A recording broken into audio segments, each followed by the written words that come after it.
My guest today on my podcast is Coulter Cleland from Meg's local high school down near Pomeroy, down near Athens, to give you an idea. In Athens, Ohio University, and the home of Joey Burrows. But Colton, how are you today? I'm good. How are you, Coach? Good. I'm doing pretty well. You and I have had problems hooking up here, and it's been all my fault, I think. That's not good, It's all right. but we got it going. It's all right. We got it going today. Okay. Yeah. Tell me about Meg's local, first of all. What was your record last year? My record was, we ended, I think, 4-4. But I hurt my collarbone in week 3. We were 2-0 up to that point, and I hurt my collarbone, and I was out for the remainder of the year. Oh, so you missed a lot of last year. Yeah, I missed a lot of last year, unfortunately, but it was probably the best injury you could have that was in your year, because it was just a little collarbone, and it just broke and then just put it back in place. I had no surgery, nothing, and I'm completely fine now. It's back stronger than ever. Okay, so we'll go into real quickly then. Football camps are really important for you this fall, this Absolutely. Summer. Yeah. They start, I think the first one I know about is the 3rd. I think it might be Ohio State. But football camps are really important for you to get in front of people. Plus, yes, sir. Obviously, and we're not being funny, but Meg's local, it's a smaller school, and so you've got to get out there and get exposure, but that'll be good. Camps wise, the other thing I'd tell you real quickly is don't try to go too many, because about that 5th one, that old arm's just hanging, and you're not putting quite as much zip on the ball, but the coaches don't know that. I mean, you know what I'm saying? They don't know that. But we'll be good. Why football? Do you play any other sports?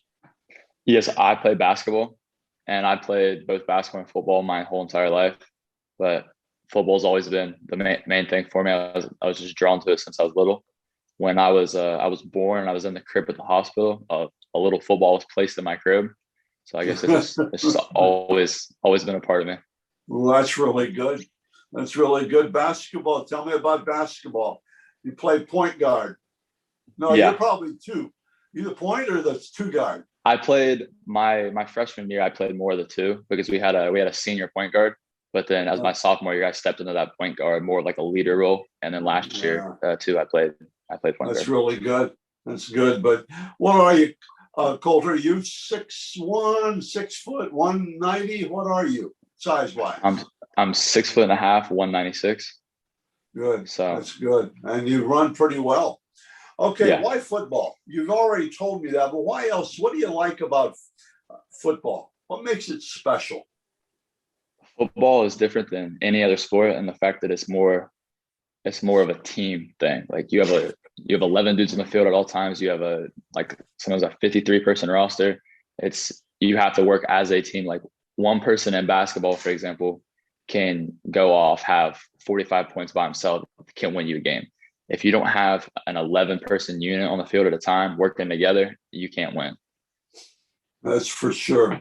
One breakdown and you get stuffed at a quarterback. Exactly. What I'm saying? That drop pass by the receiver, or you missed it. You missed the pass. Like that's good. 10 people can do their job. 10 people can do their job, and one person mess it up, and it doesn't work. Right, for sure. That's really good. I think the same thing. I think it's and just about everybody I talk to, every player talks about team part, the team aspect. Offensive linemen talk about the team aspect of it, and that's huge. It's really good. Anybody along the way kind of been a guiding force for you, or been kind of a back there telling you, hey, be careful, do this, don't do that? Anybody like that? It's been an influence on you? I have 2. For one, my dad, he was my coach in football and basketball, like all the way up through 8th grade. And he's been a huge part of me becoming who I am. And then my freshman year head coach, Mike Bartram, he left after my freshman year to go coach tight ends at the Philadelphia Eagles. But he was a huge part of my football journey, as he was my best friend's dad, and he was always around, and I would work out with him and do other things with him. So, I met him. Of course, I've been doing this for 30 years, but yeah. I met him over the course of time. And I remember when he left for the Eagles. That's really good. Mm-hmm. That's really good. Yeah. I think sometimes dads can be a little bit of a hindrance, but I'm sure working with you that long, it hasn't been. And that's good. He's harder on me than any other coach I've ever had, and that's all I can ask for. That's good to a point. Yeah, that's good to a point. That's good. Sounds like you guys are packaged pretty well, so that means a lot, I think. Okay, that's really good. Anybody in the pros or the colleges, not necessarily Coulter, that you look up to, or more look up to. You don't necessarily idolize or anything like that. Anybody like that? Any quarterback like that? Yeah, for me, it would definitely be Russell Wilson, just because he's an undersized quarterback who can make plays happen with his feet and is also extremely accurate. And just the fact that he's a really good dude. You never hear anything about him in the news, and he's just he's a Christian too, by the way. Exactly. That adds extra to that. I'm surprised they let him get away with that. No, I'm being sarcastic. Sarcastic. That's really good. What advice in this whole thinking, what advice would you give to a freshman this year? Once you start practicing and stuff, and your school's smaller, so you probably got to have guys going both ways. You're probably playing younger guys. I mean, it's what it is. What would you tell a freshman that's struggling a little bit? I would tell the freshman, I would just be like, keep working. Be coachable. Listen to what's being told to you. Listen to some upperclassmen that have some things to say. And be coachable and get in the weight room. Because it's a big difference between middle school football and high school football. It's a world of difference. I was able to do it starting my freshman year at quarterback, and it wasn't the easiest. Like middle school was easy. I came up there, I was 5'10", 150, trying to play starting quarterback on a varsity level at 14 years old. It was difficult, but I just listened to what was being told to me, and then I hit the weight room hard in the off season. Boy, the weight room, the connotation of weight room always scares me, because people think of, just doing bench presses and only and squats and building up those. Yeah. And it's so much different than that. Now absolutely. Strength training is so much different. I kind of call it strength training. It's just so much different. And that's huge. That's really good. You were talking about being a quarterback as a freshman. Okay. Mm-hmm. Let's go into that, because I have, as you know, I make comments all the time. But what strengths do you have, and what strengths must a quarterback have? Make it the same. What strengths do you feel a quarterback must have? I feel like I'm able to stay like level throughout the game. I don't get too high, I don't get too low. Like something bad happens, I'm like, all right, we'll get it next time. Something good happens, I'm like, great, let's do it again in the next drive. So I try to stay level, like for the team, I think that's huge, because if your quarterback, your leader, is down after a bad play, then the whole team's down. So I try to stay level like that. Go ahead. When you're 5'10" and 150 pounds, probably soaking wet, when you're that, you better have some leadership ability going that huddle with those seniors. Yeah. Because you better be able to produce. I think leadership is huge. Huge. Yeah. And I think accuracy is second. Quarterback. That's exactly what I was going to say. I just think you have to be accurate, and your arm's always going to get strong, or your balls are all going to get faster. It's going to have more power, but you just have to be accurate. There are guys that can throw. I used to have a good friend play baseball. He could throw it through a cement wall, but he may hit a tree. He may hit. You got to be accurate. Absolutely, like that. Yeah. It's huge. Okay, I give some silly questions. Here's my first silly question. One day Okay. you could trade places with somebody for one day. Who would it be? I'd have One to go day. with I'll go with Elon Musk. Who? That's Elon Musk. Oh, okay. Yeah. Yeah. Okay, I got it.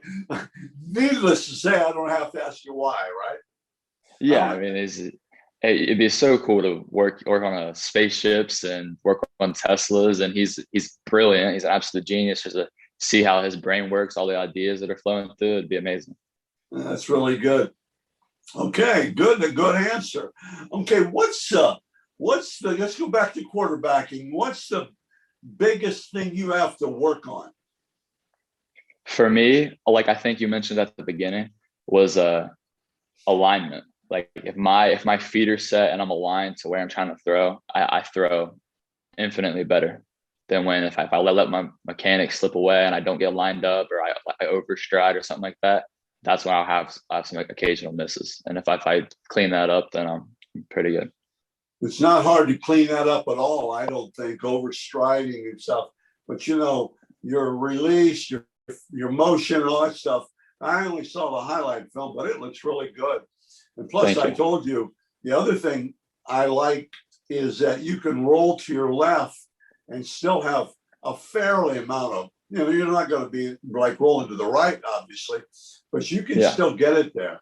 And I like your touch pass. But what I do, Coulter, I watch until, that's why when I go see quarterbacks, I go there the very first thing at the game, so I can see everything they do. But some quarterbacks will dink it and dink it and dink it and this and stuff. They may only spin it 2 or 3 times, but it's there. Yeah. You know what I'm saying? That's within you. And when you were talking, I talked to you about overstriding. Yeah, a little bit, but it's also when you get get everything step and you take out a little step, you come through. You can throw that ball over the middle and stuff like that. So that's really good. Okay, let me. How's school? I'm sorry. How's the classroom for you? How's the classroom? You get pretty good grades or not? Yeah, right now I'm top of my class, number 1. I'm on pace to be valedictorian. But we just finished school last Wednesday, so I'm on summer break right now, which is awesome. So you put the books away on summer break, right? I'm not taking any summer classes or anything this year. So. Well, that's good. That's good. Let's see. Second crazy question. What talent would you like to have, you don't have, and you never will be able to do? I think I would like to be able to read minds, like know exactly what a person's thinking for a bunch of different reasons. But one of them, we'll take it to the football sense, is if I know exactly what the defensive coordinator just called, or if they're blitzing or something like that, or what the players are thinking, like you'd be unstoppable. Well, shoot. Quarterback that went to Notre Dame a few years ago, Deshaun Kaiser. I talked to him after his first spring at Notre Dame because he left early to go there. And he told me they didn't pick up a football for a month, at least a month, he said. All they did is classroom. All they did is classroom and recognition and all that stuff for like at least a month. And he said, we didn't even throw a ball. He said, because they had to know what everybody was thinking. That's kind of what made me think of that. Yeah. You've got to get that mindset. And hopefully you study a lot of film, don't you? Yes, sir. I think that's huge now, more, especially with Huddle, so easy. But it's huge just to be able to get an idea get a feel for the team you're playing. And then, of course, on Friday nights, you've got to get that feel probably after the first 5 minutes, definitely first quarter. Yeah. You get a feel for what that defense is trying to do to you, things like that. Okay, I got to quit coaching and be quiet here a little bit. One more thing. What is one thing nobody knows about you? Nobody knows. Um, We can pass. I can give you a choice. all right, yeah. Give me something else. I'm kind of an open book. Okay, here's the other one. I always have one bogey, okay, or one mulligan. I'm sorry. What do you do when nobody's around you? Nobody's watching. Now you can't say friends. What do you do when nobody's watching you? I like to work out by myself a lot. So like I just think being in the weight room, whether it's at my house or at the school, when you're just by yourself, is just so like therapeutic. It's like it's relaxing to me. So I do that a lot alone by myself. But other than that, I That's listen to good. music all the time too. Okay. I listen to Alan Jackson. I bet you don't listen to Alan Jackson, do you? I have before, yeah. It's not in. Maybe your parents do. How's that? Yeah, my Or your parents do for grandparents. sure, but yeah, it's not in my rotation personally, but I've heard it. It's not bad. Sounds good. Okay, last question. I have two more. Any top sports moment for you? Anytime, yeah, you're going to be a senior, but for any time, even in junior high, that you will always remember. I'll give you two of them. So Okay. one of them was in the third grade. I was playing basketball, and me and my team, we had like 6 people on the team. And my dad was coaching. We won the third grade state championship in Ohio for our division. So I was at the time the trophy was taller than me. It was 4 inches taller than me, and it was just awesome to just hold that trophy up. And but that was third grade. So I'll give you another one. I'd say this past year, first game on the road playing Vinton County, we were down 3 scores in the fourth quarter, and I was able to lead us back and throw 3 touchdowns and convert on an extra point by running it in, and got us the win on the road, first game of the year. Kind of like set the tone. We were having a great year after that.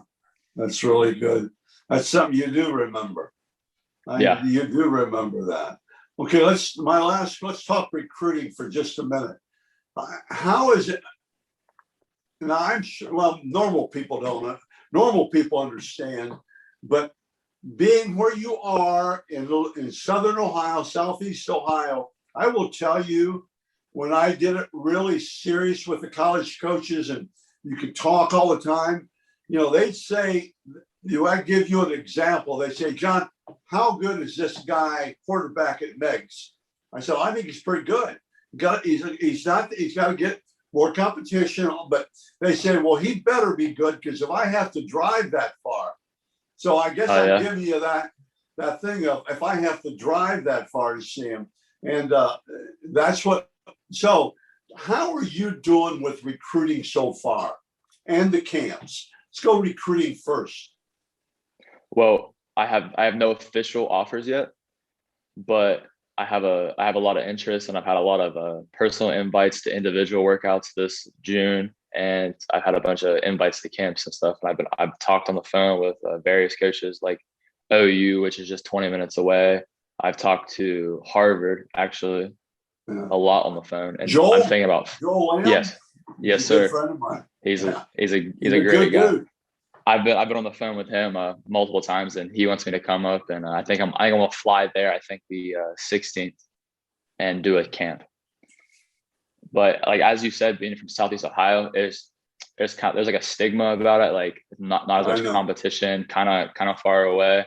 Like even for Joe Burrow and stuff, like he still had that until he like late into his high school career, and even then he wanted to go to Nebraska. And Nebraska wouldn't offer him and didn't want him, mainly because of the competition he was playing and the fact that he's from Southeast Ohio. So you're dead. I'm the first guy that wrote about Joe Burrow. Are you really? And, yes, and I saw him play, and I loved him. And you're exactly right about. And then he goes to the state championship game, and what he throw 7 touchdowns and. Toledo Central Catholic beat the snot out of him, but he loses by 1. No, Yeah. Joe Burrow is almost like a goal. And I don't say that, not an idol for you guys, but a goal, somebody to shoot, be like. I'm not into idols, but I mean, there's one, Yeah. and he's not around here. He's up in the air. But Yeah. that's really good. Get to camps, and it's Yeah. huge. Okay. That's why missing last camp season due to COVID, I feel like really Right. hurt me, because Right. going into my sophomore year, I was getting some attention at camps and stuff. They'd be like, "Oh, look, where are you from? Like, get my phone number, follow me on Twitter," type of things. And because I feel like I performed pretty well on that stage, like at a camp setting. Yeah. And so I was upset that I missed it last year, and then obviously came into my junior year, played really well, played the best 3 games of my life, and then hurt my collarbone. So now I have this camp season coming up, and fortunately we're able to have camps, and I'm gonna go show what I got. Yeah. I appreciate it. I appreciate the interview with you. Okay. Thank Stay you. with me. Okay.